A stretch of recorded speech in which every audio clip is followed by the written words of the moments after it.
இல்லையா?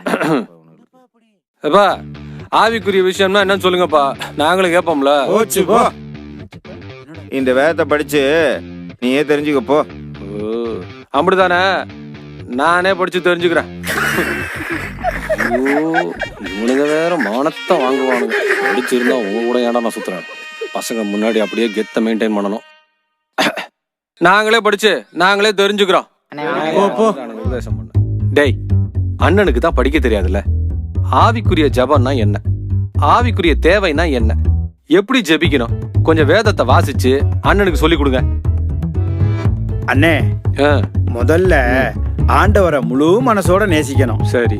அவருக்கு கீழ்ப்படியணும். ஓகே. அவருக்கு பயப்படணும். அவருக்கு பிரியமா நடக்கணும்.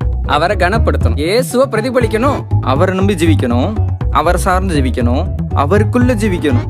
அவர் மேல கண்ணை வச்சு அவருக்குள்ள நடந்து அவரையே நோக்கி ஓடணும்னே. அவருக்குள்ள நிலைச்சு அவருக்குள்ள பொழைச்சு அவரையே உடுத்தணும்னே.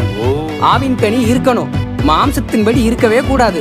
ஆவியானவருக்கு விட்டு கொடுக்கணும், சத்தியத்தை விட்டு கொடுக்க கூடாது. சுயத்தை வெறுக்கணும், சிலுவையை சுமக்கணும். அடுத்தவங்களை நேசிக்கணும், பரலோகத்தையே யோசிக்கணும்னே. நன்றி சொல்லணும், சோதனை சகிக்கணும், தாழ்மையா இருக்கணும், சிம்பிளா வாழணும், உண்மையா இருக்கணும், நாணயத்தோட நடக்கணும், பரிசுத்தமா ஜீவிக்கணும்னே. மலை பிரசங்கத்தை வாழணும்னே. நம்ம வாழ்க்கை தான் மத்தவங்களுக்கு பிரசங்கமா இருக்கணும்னே. ஆக மொத்தம் இயேசுவ மாதிரி வாழணும்னே.